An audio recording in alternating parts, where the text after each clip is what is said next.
ខ្ញុំឈ្មោះលីស្រីនួនបច្ចុប្បន្នខ្ញុំកំពុងតែសិក្សានៅមជ្ឈមណ្ឌលបណ្ដុះបណ្ដាលដែលហៅថា PEPI ខ្ញុំគឺជាសិស្សចំនួនទី12ហើយបច្ចុប្បន្នខ្ញុំកំពុងតែសិក្សាទៅលើគម្រោងយុវជនដើម្បីការចូលរួមរបស់ប្រជាពលរដ្ឋក្នុងការសិក្សាទៅលើគម្រោងនឹងផងដែរយើងក៏មានបែងចែកជាក្រុមហើយខ្ញុំគឺជាប្រធានក្រុមដែលធ្វើទៅលើគម្រោងជំរុញការចូលរួមរបស់កុមារទៅលើអេរយាប័តនិងទំនាក់ទំនងប្រកបដោយប្រសិទ្ធភាពមូលហេតុដែលខ្ញុំជ្រើសរើសយកតំបន់មួយនេះព្រោះនៅសាលាបឋមសិក្សាព្រៃឆ្ការសង្ឃឹមក៏ដូចជាអនុវិទ្យាល័យព្រៃឆ្ការគឺនៅកន្លែងដាច់ស្រយាលនិងកំពុងតែជួបប្រទះនៅបញ្ហាដែលពុំសូវទទួលបានការចែករំលែកចំណេះដឹងពិសេសទាក់ទងទៅនឹងការអប់រំទៅលើផ្នែកជំនាញទន់ដែលដូចជាការមានទំនាក់ទំនងល្អអេរយាប័តនិងការកិរិយាប្រកបដោយប្រសិទ្ធភាពជាដើមនៅក្នុងនោះផងដែរក៏មានទាក់ទងជាមួយនឹងការមានទំនួលខុសត្រូវការសម្រេចចិត្តបូករួមជាមួយនឹងភាពជាអ្នកដឹកនាំក្នុងពេលអនាគតរបស់សិស្សានុសិស្សផងដែរគម្រោងនេះខ្ញុំធ្វើផងដែរគឺធ្វើនៅសាលាបឋមសិក្សាព្រៃឆ្ការសង្ឃឹមនិងអនុវិទ្យាល័យព្រៃឆ្ការដែលគម្រោងនេះផងដែរក្រុមយុវជនយើងធ្វើឡើងចំនួន4សកម្មភាពដែលសកម្មភាពទី1ចូលកម្មសិក្សាស្រាវជ្រាវជាមួយនឹងសិស្សានុសិស្សអាណាព្យាបាលនិងលោកគ្រូអ្នកគ្រូ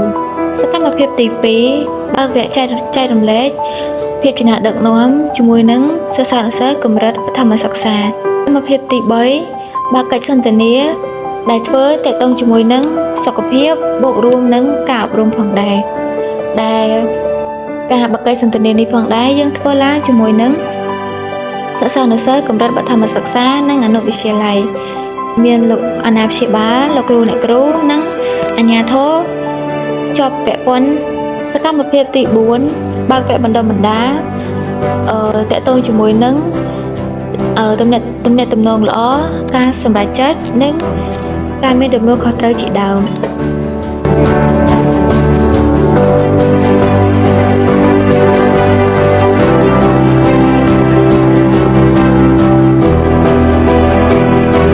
តាមរយៈការធ្វើគម្រោងនេះផងដែរអញ្ចឹង